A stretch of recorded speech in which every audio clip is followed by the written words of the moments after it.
Saya sudah berpengalaman mengajar, terutama di bidang ini. Dan biasanya kalau selesai saya mengajar, saya bertanya, kamu kenapa bisa bertemu dengan saya? Jawabannya, ya sebetulnya begini, saya itu sudah bertahun-tahun disakitin oleh suami. Terus akhirnya saya melakukan proses pencarian. Jadi kalau kamu gak disakitin, kamu gak mencari saya kan? Ya juga ya. Kalau begitu, tindakan suamimu kepada kamu menyakiti itu, bukankah itu yang telah menggerakkan kamu untuk melakukan pencarian? Masihkah kamu menilai itu buruk? Oh ternyata saya tidak mungkin sayang hari ini kalau suami saya bukan itu. Yes. Sudah mulai bisa membaca tuh tanda-tanda. Betul nggak? Jadi apa yang buruk di semesta ini? Tidak ada yang buruk. Yang buruk itu adalah cara kamu menilai itu. Cara kamu merespon itu yang buruk. Makanya saya sering mengatakan dalam satu judul ceramah saya, masalah itu cuma 10%. Tapi 90% adalah cara kamu menanggapi masalah itu. Itu yang membuat jadi bermasalah. Responmu terhadap semua peristiwa. Kalau responnya baik-baik saja, positif-positif saja, kan sebetulnya gak ada masalah. Cuman kita tidak percaya bahwa di balik itu ada tanda-tanda dia. Karena kitanya angkuh, kitanya sombong, tidak mau bersujud. Saat kita angkuh, sombong, yang menunjukkan penolakan kita terhadap yang kita inginkan, itu sebetulnya kita sedang tidak bersujud. Sombong? Angkuh? Oke. Jadi sekarang saya sederhanakan lagi. Begitu terjadi yang tidak kita inginkan jadi dalam hidup dan kita menolaknya, berarti membuktikan bahwa kita masih sombong dan angkuh. Karena kita masih tertutup. Kita tidak percaya kalau di balik itu ada pesan yang luar biasa dari semesta. Karaos? Karaos? Siapa sebetulnya kalau begitu yang angkuh dan sombong itu? Iblis?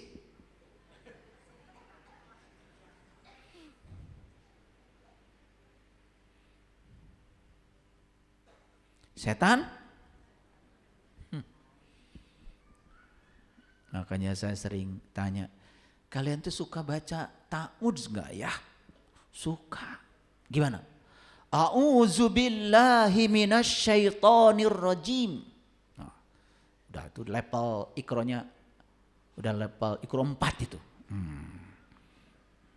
Kalau itu udah level 6 itu. Bacanya aja terus yang diperbaiki. Isinya nggak tahu. Kenapa kalau kita baca Quran harus baca ta'udz? Saya tanya, apa artinya? A'udzubillahi minasyaitonir rajim. Aku berlindung kepada Allah dari godaan setan yang terkutuk. Saya tanya, siapa yang terkutuk? Siapa? Setan. Setan itu memang kerjaannya cuma nawarin. Nawarin aja. Mau marah atau tidak marah. Setan itu cuma kayak orang dagang. Orang dagang, comro. Rek dibeli, rek henteu. Kumaha maneh.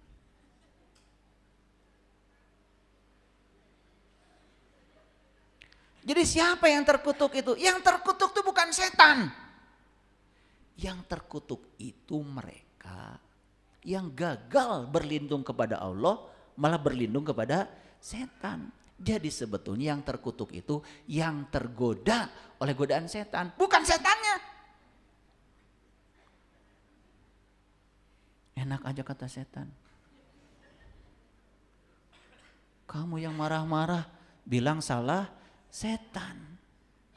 Setan tuh mau dagang aja, mau marah, mau gak marah, terserah. Mau dibeli, gak dibeli, terserah. Setan mah cuma jualan. Marah, marah, marah gitu setan mah jualan. Nawarin. Lah kamu yang beli. Bilang yang dagang terkutuk.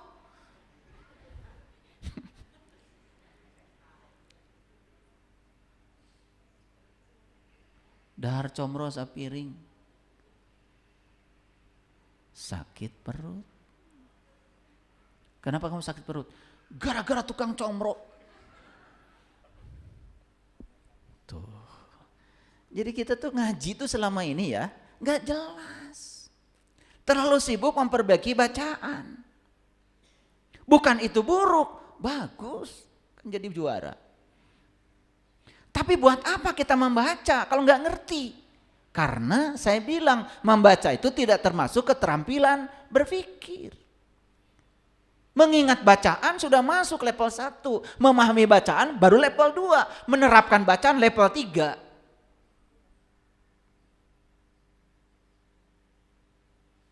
Aku berlindung kepada Allah dari godaan setan yang terkutuk. Karena kalian gagal berlindung pada Allah, tergodalah oleh setan. Siapa yang terkutuk? Ya kamu yang tergoda, kok setan. Dan saya juga aneh ya, saya tanya di semua majelis taklim, arti ta'ud, dan saya tanya siapa yang terkutuk, semua jawabannya seragam, setan. Ini salah siapa? Lah kalau seragam itu salahnya itu seragam, berarti kan yang salah ngajar, betul nggak? Tetapi yang belajar juga salah, tidak mau menggunakan keterampilan berpikirnya. Paham sampai sini? Paham apa tidak? Masih ingat ya, waktu iblis disuruh sujud pada Adam, kan nggak mau sujud. Betul nggak? Kenapa? Karena iblis itu melihat Adam sebagai Adam. Beda malaikat. Malaikat sujud karena malaikat itu udah tembus pandangnya. Yang dilihat oleh malaikat bukan Adam sebagai Adam, tapi hakikat Adam. Siapa hakikat Adam? Faiza sawaituhu wa nafakhtu fihi min ruhi faqa'u lahu sajidin. Hakikat Adam adalah ruhku yang Allah tiupkan di jasmaninya Adam. Yang dilihat oleh malaikat bukan Adam, tapi hakikat Adam. Siapa hakikat Adam? Yang dibalik Adam. Kenapa? Karena malaikat itu sudah terbuka. Jadi siapa malaikat? Siapapun yang sudah terbuka melihat kenyataan ilahi di balik semua peristiwa, itulah dia sudah mewarisi sifat malaikat. Dan siapapun yang tertutup melihat peristiwa sebagai peristiwa, tidak melihat yang dibaliknya, tidak melihat pesan-pesan di baliknya, itulah yang disebut dengan iblis. Wow, teu ayeuna ka iblis. Sugan di bejer beaskeun menjadi warawuh ka iblis teh. Wawuh ayeuna. Hoyong ningal iblis mah. Kayak wih ka bumi, jelas pisan. Ka kamar, pilarian tah cermin. Nya? Saya tanya sekali lagi, kalau ada peristiwa yang tidak diinginkan, menerima atau menolak? Menolak. Sujud atau tidak sujud? Tidak sujud. Kenapa? Karena masih tertutup. Timbul kesombongan dalam diri. Siapa itu? Siapa? Berat saya ngomongnya. Makanya saya kalau kajian tidak pernah saya membicarakan setan, tidak pernah membicarakan iblis di belakangnya. Karena kalau saya membicarakan setan dan iblis berarti saya menggunjingkan setan dan iblis. Pengajian macam apa? Menggunjingkan mereka. Makanya saya hadirkan. Hareupeun anak saya mah kalau bicara taruh di tukang. Di tukang mah bahaya disebut gibah. Hareupeunana mah henteu Paham ya? Ini ngerti nggak ayat ini dari tadi saya bicara? Oke, udah ketawa dulu dong. Ketawa, ngaji itu harus banyak ketawa ya, terutama mentertawakan kebodohan diri. Dan ngaji teh urang mah cek jeung cenah wae. Betul nggak? Iya. Cek jeung cenah. Cek batur kitu, ngilu kitu. Pikir atuh. Betul nggak? Jangan semua yang dibicarakan orang itu karena bilang ini dari Allah, ini dari Rasulullah langsung percaya. Dengarkan dulu yang bicaranya bisa dimengerti apa tidak. Betul mungkin dari Allah, betul dari Rasulullah. Tapi yang disampaikannya betul nggak yang seperti yang Allah mau, seperti yang Rasulullah mau. Jadi jangan aneh-aneh. Disuruh mengingat Allah, malah nyebut-nyebut. Disuruh mendirikan sholat, cuman melaksanakan sholat. Betul nggak? Iya. Tuh, ngakunya takwa, menjalankan apa yang diperintahkan Allah, menjauhi apa yang dilarangnya. Sok talung tik heula, eta nu dipigawe dititah henteu.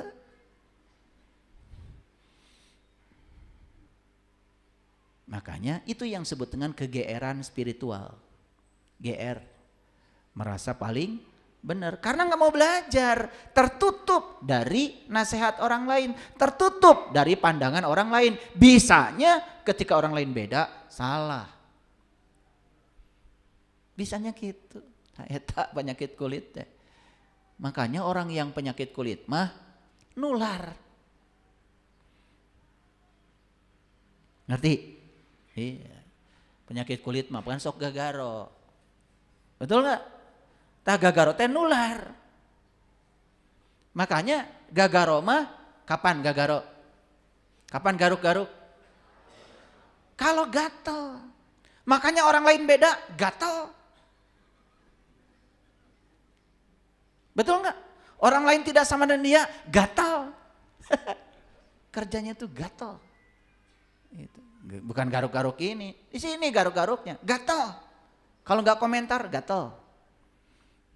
Beda dengan orang yang sudah mencapai ilmu sejati. Keun we batur kitu oge, keur-ekeurna. Gitu.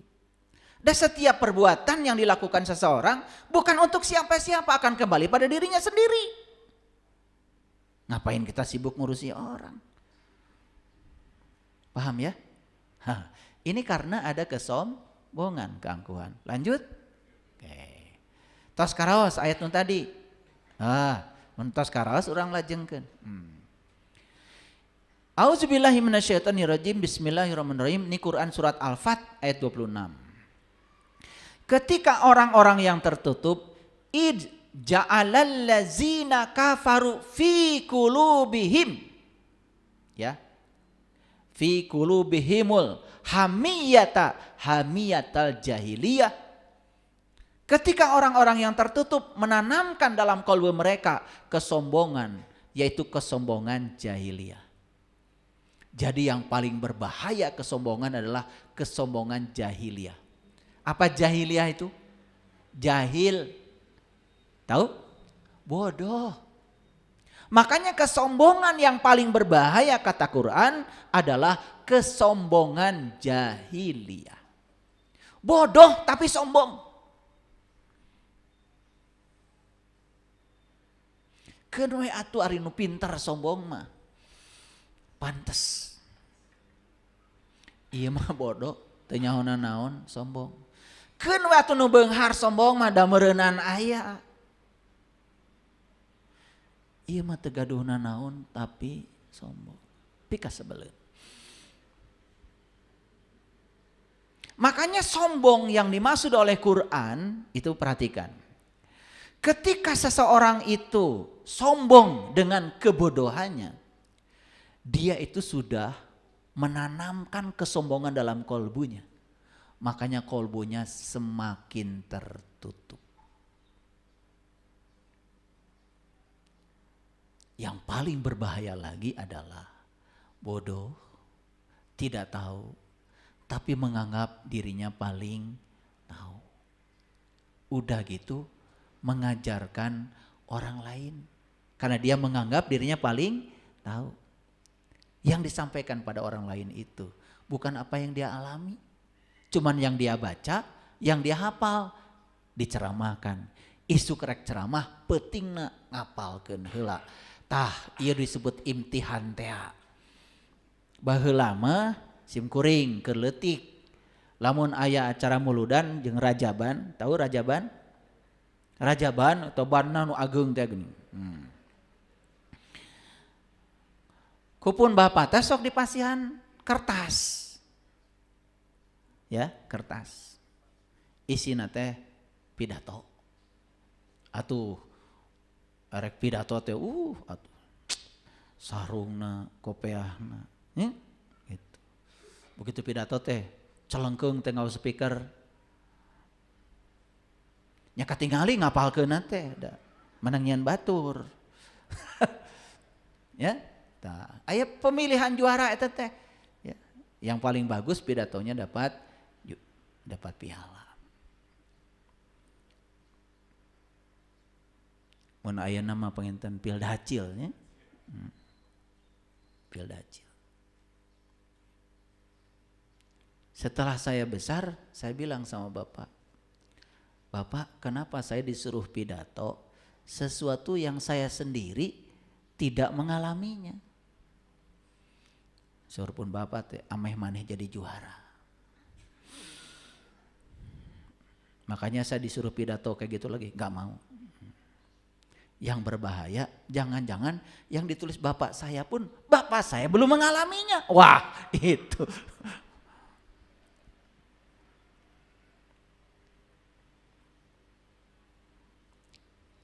Ya, makanya saya kasih tahu. Di Quran itu dikatakan, hai orang-orang yang beriman, janganlah kamu mengatakan sesuatu yang kamu tidak mengerjakannya, tidak mengalaminya, tidak merasakannya. Kaburo maktan indallah. Allah enggak ridho. Makanya orang beriman itu hanya boleh menyampaikan yang dia alami, yang dia rasakan.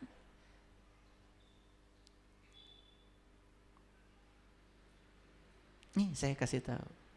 Kita selama ini menyampaikan sesuatu pada orang yang kita alami, yang kita rasakan, atau apa kata orang? Apa kata orang?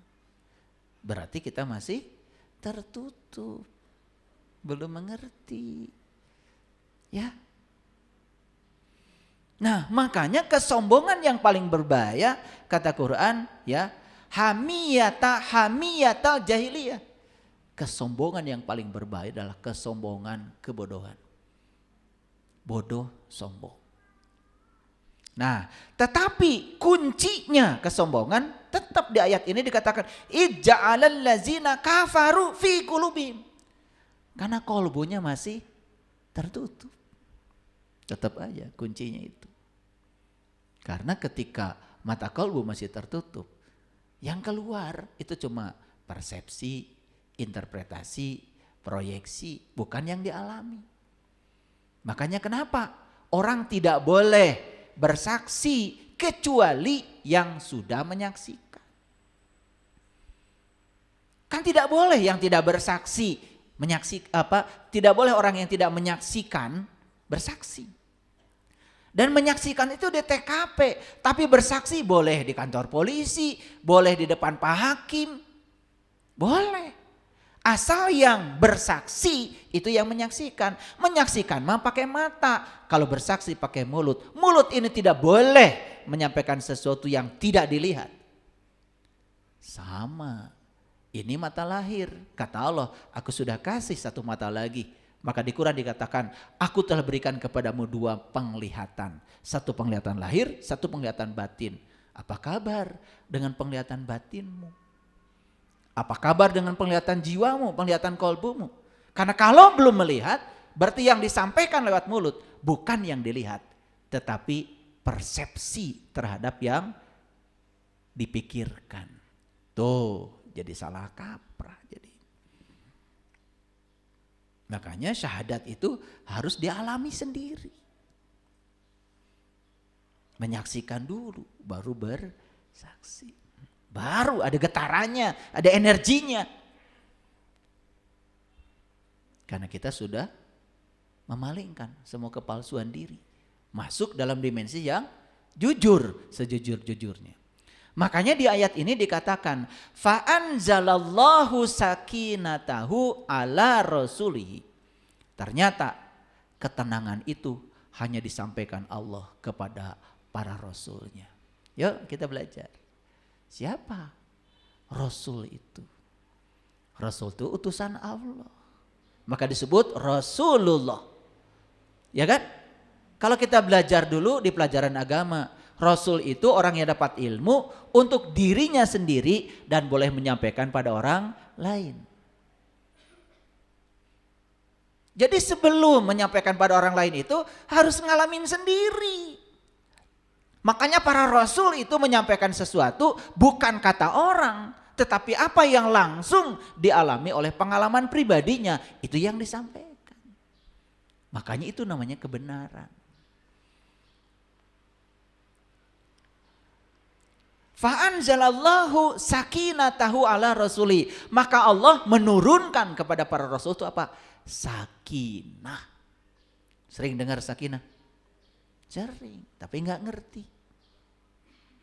Sakinah itu dari kata sakana yaskunu miskinan. Sakana sukun. Sukun itu artinya mati. Jadi sakinatahu itu artinya adalah bukan ketenangan sebetulnya. Kematian. Sakinah itu mati. Nah, kapan seseorang bisa tenang? Kalau sudah mati. Mati yang mana? Mati selagi hidup. Makanya orang yang mati, lihat, mau disabunkan apa, gak masalah. Mau dikubur di mana, gak masalah. Mau dikubur di tempat becek, sugan cengkat,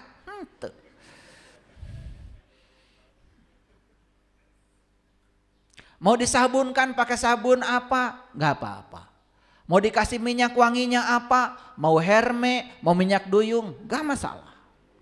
Kainnya mau apa, gak peduli. Nah, itulah sifat orang mati. Orang mati itu sudah tidak bereaksi. Makanya keluarga yang sakinah itu artinya keluarga yang pasangan hidupnya sudah tidak bereaksi.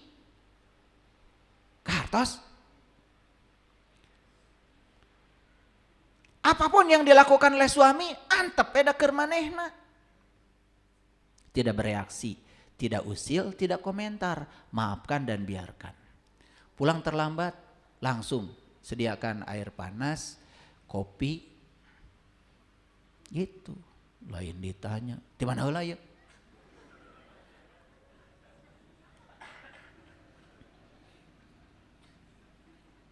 Puting-puting kekera balik tuh. Harusnya balik geges untung. Kalau yang sudah sakinah mah begitu. Ya. Jadi sakinah itu artinya tidak bereaksi. Makanya yang tidak bereaksi pasti mawaddah warohmah. Bahagia itu saat kita tidak bereaksi. Gitu. Makanya para rasul itu sudah sakinah. Sakinah itu tidak bereaksi. Batu rek itu keun we daker-ekeurna. Rasul mah tara cegekan. Komo ngagorengkeun batur mah tara. Hari orang mengaku umatnya Rasul tapi pagawean nyarekan batur wae. Karena belum belajar mati selagi hidup. Makanya mut anta qabla mut kata Nabi. Belajar mati selagi hidup artinya apa? Selama kamu hidup, usahakan jangan terlalu bereaksi seperti orang mati. Coba. Kalau reaksi kita dikurangi, perhatikan saya. Mulai itu, tidak usil, tidak komentar. Coba perhatikan, mulai damai itu. Kalau dikit-dikit diusilin, dikit-dikit dikomentarin, aduh cek. Bibit pispa saya teh di nu teu kudu dicarioskeun. Betul? Gitu. Sok geura caricing.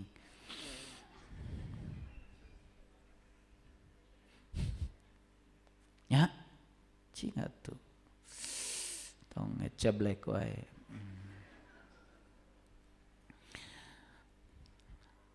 Allah menurunkan ketenangan pada Rasulnya dan kepada orang-orang mukmin. Jadi harusnya kalau kalian mengaku orang beriman, cirinya itu sudah sakinah. Kata Quran, bukan kata saya. Mukmin bukan? Orang beriman bukan? Jawab atuh. Sudah sakinah belum? Eta. Padahal kata Quran, cirinya orang beriman itu sudah sakinah. Karena orang beriman itu sudah, ya orang beriman, semua tanda-tanda Allah, ya sudah, tidak ada yang ditolak, semua diterima saja. Tinggal dicari apa pesan Allah di balik peristiwa ini. Gitu aja. Tidak protes lagi. Ya. Karena protes itu berasal dari penolakan. Dan penolakan itu berasal dari ketertutupan. Itu yang melahirkan keangkuhan dan kesombongan. Jadi kita tidak sujud.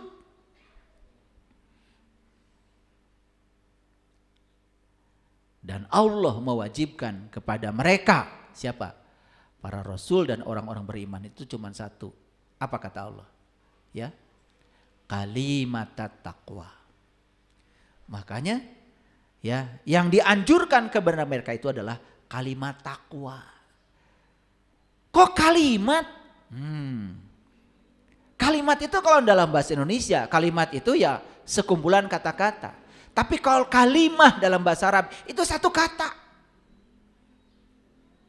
Kalimah. Takwa kalimah bukan? Kalimah. Di dalamnya ada 4. Ta, qaf, waw, alif. Ta itu tawadu. Tawadu, rendah hati. Oh, nyambung ternyata. Ciri orang yang bertakwa itu rendah hati, tidak sombong. Berarti siap menerima apapun yang terjadi apa adanya. Sakinah, tidak bereaksi berlebihan. Tinggal tangkap pesannya apa. Hadirin, hidup ini cuma satu. Yang enak akan ditinggalkan, yang gak enak juga ditinggalkan.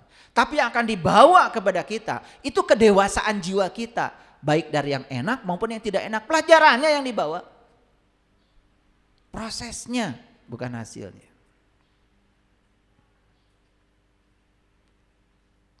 Jadi untuk para rasul dan orang yang beriman nih, hanya diwajibkan satu kalimat. Apa kata Allah? Kalimat taqwa. Takwa itu ta, qaf, waw, alif. Nih alifnya juga. Bukan alif biasa. Alif nage bengkok. Makanya kalau bapak saya mah dulu. Cing atuh maneh teh ngaji teh. Teu apal alif bengkok acan. Dah hese tuh alif bengkok.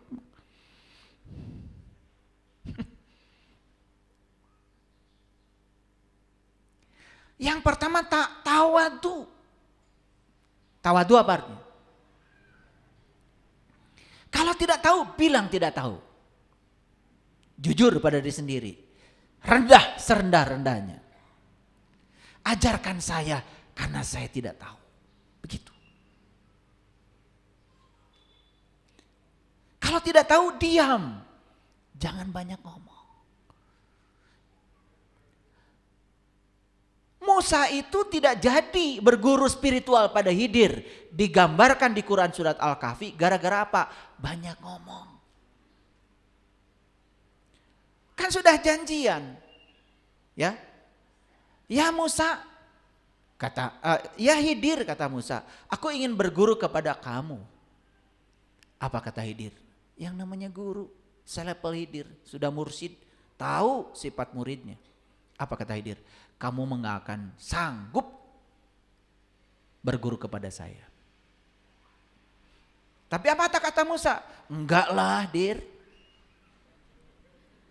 Saya pasti sabar. Kan gitu. Ya udah, kata Nabi Khidir. Sok bareng-bareng. Tapi jangan pernah kamu bertanya sesuatu tentang sesuatu kalau aku belum menjelaskannya. Oke, sip, udah. Tos, jalan. Baru aja jalan satu langkah. Ada anak kecil dibunuh sama Khidir. Protes Musa. Kenapa kamu membunuh anak kecil itu? Nah, gue kata juga apa? Jangan kamu ngomong sebelum saya menjelaskannya. Belum dijelaskan sudah ngomong. Itu bahasa simbolik. Anak kecil yang dibunuh oleh Khidir bukan anak kecil biasa. Gak mungkin selepel orang yang sudah mencapai welas asih membunuh anak. Yang sedang dibunuh oleh Khidir itulah sifat kekanak-kanakan yang ada pada dirinya Musa. Makanya kalau mau belajar spiritual, bunuh dulu sifat kekanak-kanakan.